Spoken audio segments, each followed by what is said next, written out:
Salam, keluarga seperjalanan mengikut Kristus. Kiranya hari-hari kita akan terus dipimpin di dalam terang kebenaran firman Kristus. Tema perenungan kita hari ini adalah makna di balik memandang tiang ular tedung. Saya membacakan di dalam Bilangan 21 ayat 8-9 mengatakan, "Maka berfirmanlah Musa, buatlah ular tedung dan taruhlah itu pada sebuah tiang. Maka setiap orang yang terpaku jika ia melihatnya, maka akan tetap hidup." Jemaat yang dikasih Kristus, rasa tidak puas, pemberontakan umat Tuhan yang tidak dapat menahan hati, bahkan melawan Tuhan dan juga Musa mengatakan, "Lebih baik kami mati di padang gurun karena tidak ada makanan dan air. Kami telah muak dengan mana yang hambar ini." Benarkah umat Tuhan di dalam perjalanan menuju tanah perjanjian di padang gurun tidak dipelihara oleh Tuhan? Sungguh ironi, sebuah penyangkalan.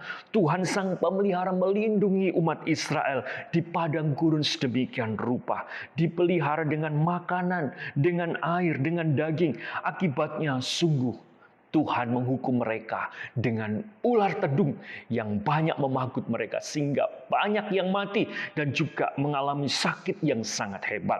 Dalam penghukuman itu mereka cepat sadar dan berteriak minta ampun kepada Tuhan dan akhirnya Tuhan memerintahkan Musa untuk membuat ular dari tembaga, ular tedung yang ditaruh di tiang yang tinggi sehingga siapapun yang memandangnya akan tetap hidup. Jemaat, apa yang menjadi makna di balik tembaga ular tedung yang ditinggikan tersebut?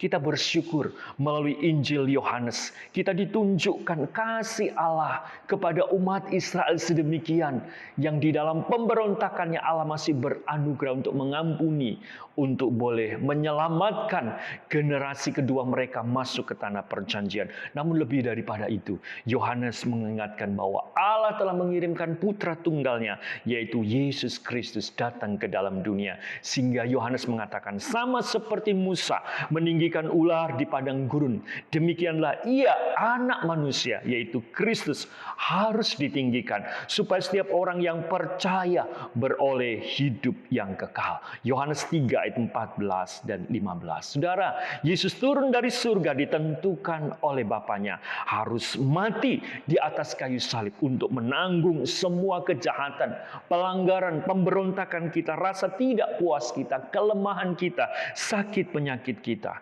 Sehingga setiap kita yang percaya dan diberi anugerah kelahiran baru oleh pekerjaan Roh Kudus, kita mengalami pertobatan sejati dan kita menerima hidup yang kekal. Apa yang menjadi refleksi untuk saudara dan saya?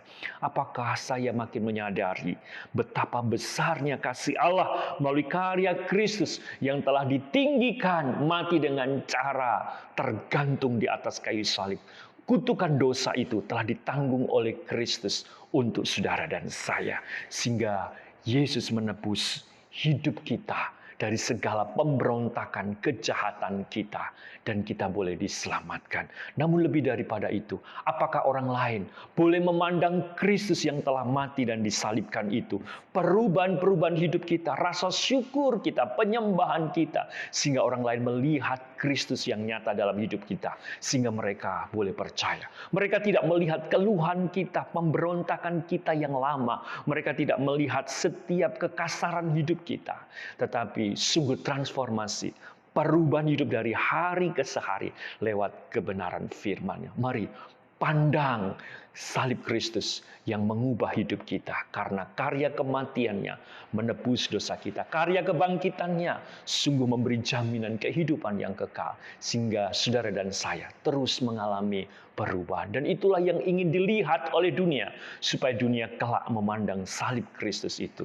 Mungkin anggota keluarga kita, sahabat kita, di seperjalanan tempat kita bekerja, tempat kita kuliah, atau dimanapun kita berada, sehingga kelak mereka juga boleh memandang salib Kristus dan diselamatkan. Mari kita tunduk kepala, kita bersyukur, berdoa. Tuhan, ini hidup kami. Ampuni pemberontakan kami, kesalahan kelemahan kami. Dan kami bersyukur Kristus anak-Mu Bapa yang sudah Engkau berikan datang ke dalam dunia, sehingga kematiannya yang mati dengan cara tergantung di atas kayu salib untuk menanggung segala dosa dan kesalahan kami, sehingga hidup kami terus mengalami transformasi, perubahan-perubahan oleh karya anugerah-Mu lewat firman dan Roh Kudus-Mu itu, juga supaya setiap orang-orang di sekeliling kami yang berdosa, yang mereka juga diberi anugerah untuk memandang Kristus melalui kehidupan kami, supaya mereka juga mengalami perubahan. Dalam nama Yesus, amin. Mari lanjutkan perjalanan kita sebagai saudara-saudara seperjalanan mengikut Kristus. Salam sehat.